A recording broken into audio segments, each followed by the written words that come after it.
আসসালামু আলাইকুম দর্শক, কেমন আছেন? আশা করি ভালো আছেন। তো আজকে যে ভিডিওটি নিয়ে আপনাদের মাঝে হাজির হলাম সেটি কিন্তু আপনারা থাম্বনেল দেখে বুঝতে পেরেছেন আশা রাখি। সো এনওসি জিনিসটি কি, এই জিনিসটি আপনারা অনেকে বোঝেন না এবং এটি কিভাবে আপনারা কোম্পানি থেকে নিতে পারবেন, কীরকম নমুনা হবে, সম্পূর্ণ A to Z আজকে ভিডিওতে দেখানো হবে। দেখানোর পর আপনারা আপনাদের কোম্পানিকে বলবেন এইভাবে লিখে দিয়ে তারপর সেল ছাপার দিয়ে দিলেই শেষ, ঠিক আছে? তো এটি অনেকভাবে করা যায়, তো আমি ওই গভীরভাবে যাচ্ছি না। আশা করি আপনারা বুঝতে পেরেছেন আমি কি বলতে চাচ্ছি। তো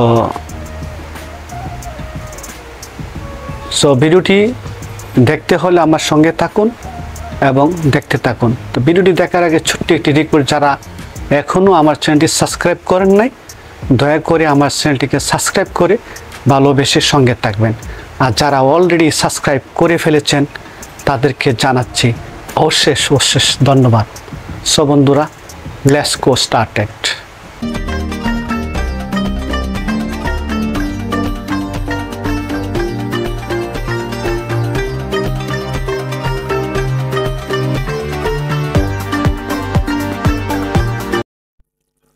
ওকে, শুরু করা যাক।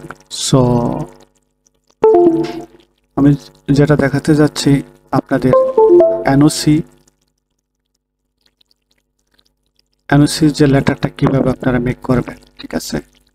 তো আমি জাস্ট একটা ফরম্যাট আপনাদের মাঝে শেয়ার করি। যাদের ফরম্যাটটা লাগবে আমি আপনাকে হোয়াটসঅ্যাপে নক দিলে আমি আপনাদেরকে পাঠিয়ে দেব, ঠিক আছে? সো এই হলে ফরম্যাটটা হবে, ঠিক আছে? যেমন ঠিক আছে, টপ এসজি কনস্ট্রাকশন, ঠিক আছে? তারপরে আপনাদের অ্যাড্রেস, তারপর পোস্টাল কোডটা দিতে পারেন এই জায়গা, ঠিক আছে? অ্যাড্রেস যত বড় হোক আপনারা এই লাইনে অ্যাড্রেসটা রাখবেন। এই যে বড় লেখাটা নিচে নাই, আর আপনাদের ফোন নাম্বার দেবেন আর ইমেল দেবেন, ঠিক আছে? আর কোম্পানির একটা রেফারেন্স নাম্বার আছে, ওই নাম্বারটা দিয়ে নেবেন, ঠিক আছে? আর এটা হচ্ছে আপনার যেই তারিখ কোম্পানিতে আপনারা এনওসি লেটারটি নেবেন তখন ওই ডেটে থাকবে, ঠিক আছে? মানে বসের থেকে যখন নেবেন।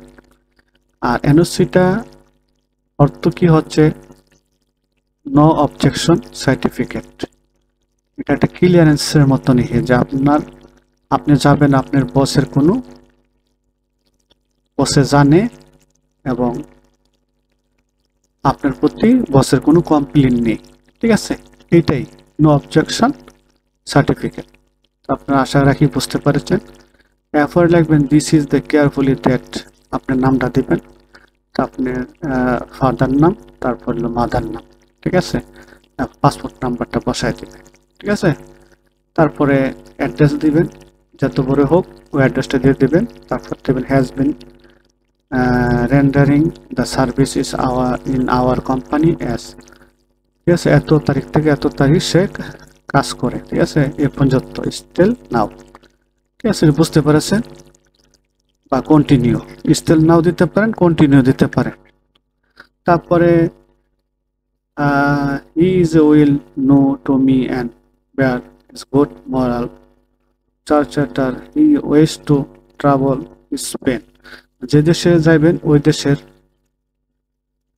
নামটা জায়গা উল্লেখ করবেন, ঠিক আছে? যে দেশে স্পেন যান বা ইউরোপের ফ্রান্সে যান, জাপান যান, জিনিসটা তো উল্লেখ থাকে এই জায়গা, হ্যাঁ? তারপরে অন ভিজিটিং পারপোজ ফ্রম, ঠিক আছে? এত তারিখ থেকে এত দিন, 15 দিন, ঠিক আছে? 15/6/2024, ঠিক আছে? 15 দিন হাতে রাখবেন বা 20 দিন হাতে রাখবেন, ঠিক আছে? এইভাবে আপনারা ডেটটা বসায় নেবেন, 15 দিন 20 দিন, ঠিক আছে? এরকম সব বসায় নিয়ে তারপরে we have no objection in this issue, মানে আমার তার প্রতি কোনো অবজেকশন নাই, ঠিক আছে? এত তারিখ সে এত তারিখ যাবে, আমার কোনো অবজেকশন নেই, সে যেতে পারে, সমস্যা নেই, আমার অনুমতি, আমি তাকে অনুমতি দিলাম। তো so we are the requesting to issue a visa, ঠিক আছে? The request to issue visa, তাকে ভিসা করার অনুমতি দেওয়া হলো। Again is the passport and obvious thereby. Yes, if you require any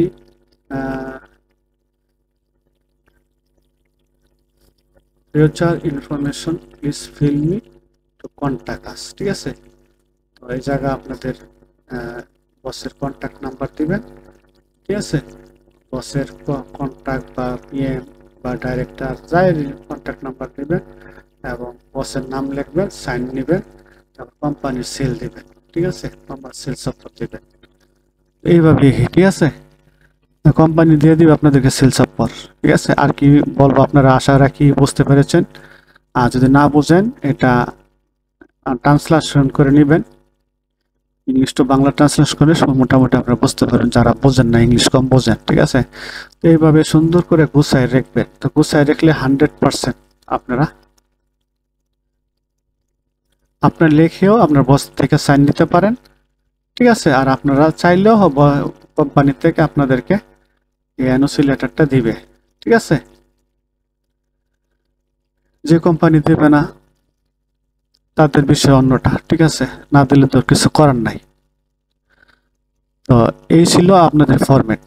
তো যাদের ফরম্যাটটি লাগবে আমার কাছে যোগাযোগ করতে পারবেন, আমি আপনাদেরকে ফরম্যাটটা দিয়ে দেব। ঠিক আছে, ওকে। তো বন্ধুরা ভালো থাকেন, সুস্থ থাকেন, এই প্রত্যাশা রেখে আজকের মতো বিদায় নিলাম। আল্লাহ হাফেজ।